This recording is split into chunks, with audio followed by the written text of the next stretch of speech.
In this video, we will learn how to solve linear equations that require only multiplication to solve. Here, the directions are to solve. Remember that solve means to find the solution set, and that when we solve a linear equation, the goal is to get our variable alone. Here are the steps in solving a linear equation. Every time you solve a linear equation, you should go through all of these steps. Step 1. Simplify both expressions. Remember that an equation is two expressions set equal, so every equation will consist of two expressions. In this equation, one of the expressions is 4 times a. There is nothing we can do to simplify 4 times a. If you're not sure whether an expression can be simplified or not, you should go through the steps in the order of operations to ensure that there's nothing that you can do. The other expression is 32. Since this expression is already one number, we know that it is already simplified. So there is nothing that we can do in step 1 in the order of operations, which is to simplify both expressions. So we will move on to step 2. Step 2 is to get your variable in one expression. Taking a look at this equation, we can notice that our variable is a, and we need to get our variable to one expression. A is in the left-hand expression, but it's not in the right-hand expression, so a is already in just one expression. So step 2 is already taken care of also. In step 3, we need to get our variable alone, and there are two sub-steps to step 3. The first sub-step is to move all terms without your variable to the other expression by adding the opposite. Remember that terms are things being added, and in the expression with our variable, there are no things being added, so there are no terms, so there's nothing to do for step 3a. Finally, step 3b is to multiply both expressions by the reciprocal of the coefficient. When you do this step, you should identify the coefficient of the variable. In this case, it's 4, because the coefficient is the number in front of the variable when multiplying. Always box the coefficient in this step. And now we multiply both expressions by the reciprocal of the coefficient. So whatever coefficient you just boxed, you need to find the reciprocal of it. And the reciprocal of 4 is 1/4.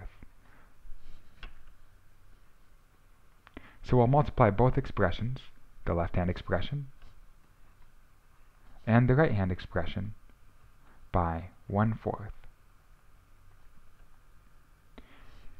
And then we do the multiplication. We'll simplify. In the left-hand expression, I'm multiplying fractions, so I should write everything as a fraction by putting it over 1. And since these are all factors, we have things being multiplied all the way across through here. There is no terms. I can cancel. I can cancel this 4 with this 4. And 4 goes into itself once, and 4 goes into itself once. This leaves me with 1 times a in the numerator, which is just a. And in the denominator, it leaves me with 1 times 1, which is just 1. So I'll have a 1 in the denominator. But I never have to write 1 in the denominator. So in the left-hand expression, I'm left with just a, which is what I want. I want to get my variable alone. And now a is alone. In the right-hand expression, I'm also multiplying fractions, so I should write everything as a fraction by putting it over 1. And again, I have factors. I'm multiplying this fraction by this fraction. There are no terms, so I can cancel. 32 and 4 both have a common factor of 4. 4 goes into itself once, and into 32, 8 times. So now when I multiply using the rule of multiplying fractions, 8 times 1 is 8. And in the denominator, 1 times 1 is 1, and I never have to write 1 in the denominator. So the left-hand expression is a, the right-hand expression is 8, and these two expressions should be equal. So a equals 8. We've multiplied both expressions by the reciprocal of the coefficient, and therefore we've done both substeps of step 3. We've got our variable alone. So a equals 8. Whenever you solve an equation, the goal is to get your variable alone. And what it means to solve an equation is to find the solution set. The solution set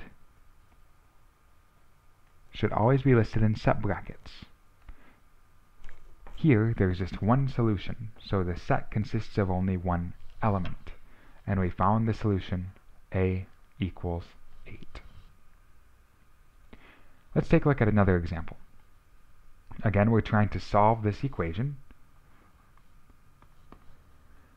The steps in solving a linear equation. Step 1 is to simplify both expressions. Taking a look at each of these expressions, we'll notice that neither of them can be simplified. Step 2, get your variable to one expression.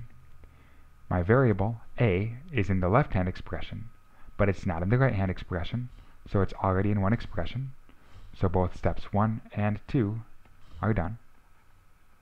Step 3 is to get your variable alone, and the first substep is to move all terms without your variable in it to the other expression by adding the opposite. Taking a look at the expression with our variable in it, we can see that there are no terms, no things being added, so there's nothing to do in step 3a.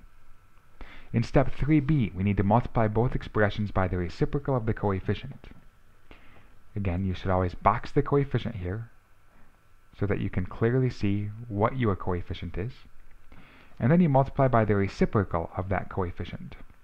And the coefficient of the reciprocal of 2/3 is 3/2. So I multiply both expressions by 3/2. In the left-hand expression, these two fractions will end up, numerators will cancel and denominators will cancel. This 3 cancels with this 3, and 3 goes into itself once and into itself once. 2 goes into itself once and into itself once, leaving me with 1 times a in the numerator, which is just a. And in the denominator I have 1 times 1, which is 1, and I never have to write 1 in the denominator. Equals. In the right-hand expression I have a fraction being multiplied by a whole number. Whenever I have this situation, I should write everything as a fraction, so I can use the rules of multiplying fractions. Now I should look to see if I can cancel, and I can. Since I have factors here, things being multiplied, I can cancel. And 2 goes into itself once, and into 8 4 times. Remember, you can cancel any numerator with any denominator. This leaves me with, in the numerator, 4 times 3, which is 12. And in the denominator, 1 times 1, which is 1. I never need to write a 1 in the denominator. So I've got my variable alone. I've multiplied both expressions by the reciprocal of the coefficient. So this equation is solved. I found a solution. It's 12. And so I should write that solution in set brackets so that I can do what it means to solve an equation. That is, to find the solution set. Now you can always check your work in an equation when you've solved an equation by substituting in the value that you found. Remember that a solution is a replacement for the variable that makes an equation true. So what we're saying here is that if I replace the variable a with 12, this equation will be true. So let's check it by rewriting the original equation. 2/3 times a equals 8.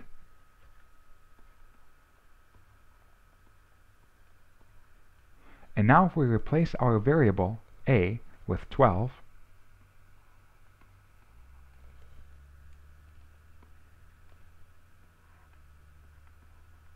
we should get a true equation when we simplify both expressions. The left-hand expression needs to be simplified. The right-hand expression is already simplified. Since we're multiplying fractions here, we should put everything over 1, or write everything as a fraction. And if we need to, we can put it over 1. And now we can multiply. If we can, we should cancel first. And we can cancel the 3 with the 12. Since everything is being multiplied, we have factors, so we can cancel. 3 goes into itself once, and into 12 4 times. And now we multiply. 2 times 4 is 8. And in the denominator, 1 times 1 is 1. so we never need to write 1 in the denominator.